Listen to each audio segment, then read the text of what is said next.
India भारतर इतिहास palaeolithic as हूँ 5 लाख रु 9,000 BC। Palaeolithic culture of India develop होती आइस एज। कल्चर हूँ डेवलप होती आइस एज रे। Palaeolithic man belong to palaeolithic culture हूँ इंडिया डेवलप होनी आइस एज रे। कल्चर माने पालियोलिथिक पुरातन प्रस्तर। Palaeolithic man belong to negrito race रो। When did homo sapiens appear होते 40,000 वर्ष तले years. Homo sapiens first appear during the palaeolithic period समय होते पुरातन पालियो। पालियोलिथिक पीपुल लिव केवे रोते। पालियोलिथिक पीपुल वेयर थे फूड गैदरर्स हंटर शिकारी थे खाद्य संग्रह करते एकाठी करते gatherers. What does the term nomads mean? Nomad माने जो मैंने बोलती people who wander from place to place in search of food.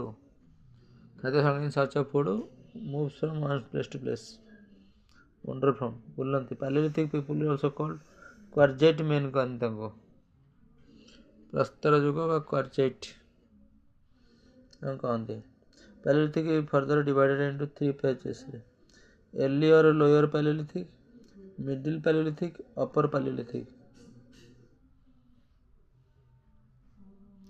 Lower palaeolithic, middle palaeolithic और अपर पालियोलिथिक। मेजोलिथिक एज हूँ 9,000 BC रु 4,000 BC। Mesolithic people were the hunting, fishing and food gatherers.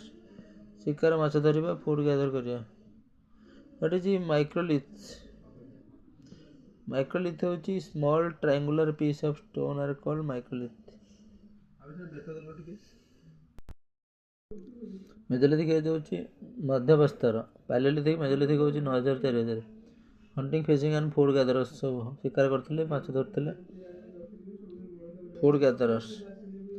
What is the microlith हूँ small triangular piece of छोट 3 कोणिया करते stone are called microlith माने सौरा पुरा पत्थर सौरा पत्थर। What is megalith?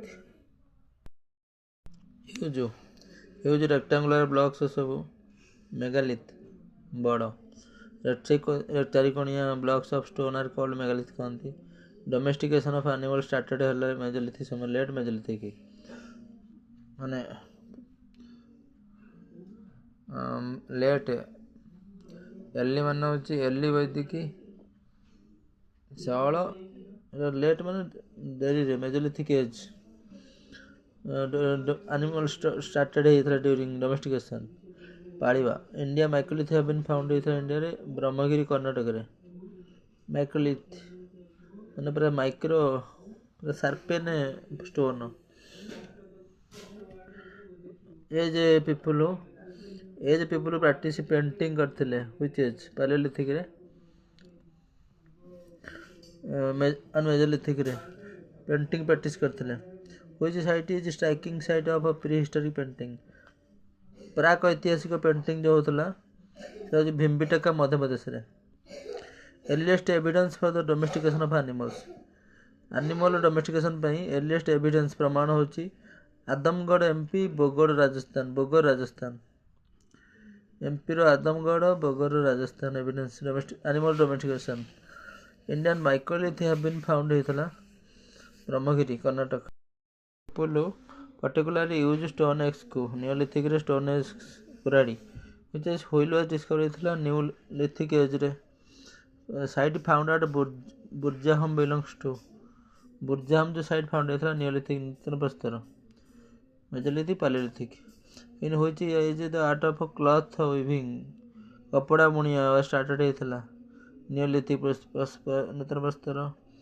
In which age को वर्ष which age art of cloth weaving was started होता। Art of cloth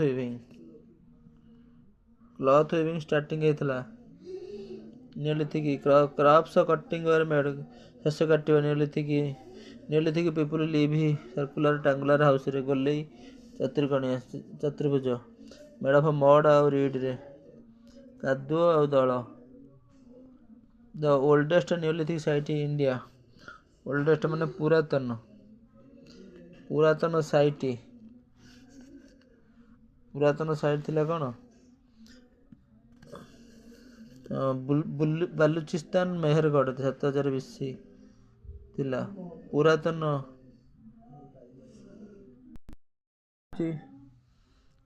Neolithic age people live rectangular oldest neolithic site होची पुरातन बालुचिस्तान मेहरगढ़ देखाइतला चाल्कोलिथिक कपर चाल्को मान होची पत्थर लिथिक पत्थर प्रस्तर कपर टूल्स मान तंबा ताम्र युग चाल्कोलिथिक लिथिक माने पत्थर तो चाल्को तंबा ताम्र कपर टूल्स फर्स्ट स्टार्टेड होता चाल्कोलिथिक पीरियड रे during black and red pottery पात्र are most popular during chalcolithic period रे कला नाली पटरी पात्र व्हिच मेटल वाज इन्वेंटेड होता after the invention of copper bronze invented होता bronze metal was invented after the copper पर bronze होता metal was use for ornament during the chalcolithic age रे by women को द्वारा bronze use करथिले women bronze and main का occupation of people in the age of metal समय agriculture थिला age of metal धातु युग समय एग्रीकल्चर यूज होला माने आरंभ होला ऑक्युपेशन मेटल वाज यूज होतला फॉर द ऑर्नामेंटल अलंकार पई ब्रोंज चाल्कोलिथिक पीपल वर्शिप करथिले पूजा करथिले चाल्कोलिथिक पीपल पूजा करथिले होची मदर गॉडेस एंड बुल षंड को पूजा करथिले माँ और बुल षंड chalcolithic people live in thatched house रे चाळघर रहथिले richest among the chalcolithic ceramics होची Malwa richest among the chalcolithic ceramics रो धनी होची चाल्कोलिथिक सेरामिक्स रो रिचेस्ट थिला Malwa what are the ancient language of India India ancient language होची Pali Sanskrit and Prakrit Indus valley civilisation belongs to bronze age रे Indus valley civilisation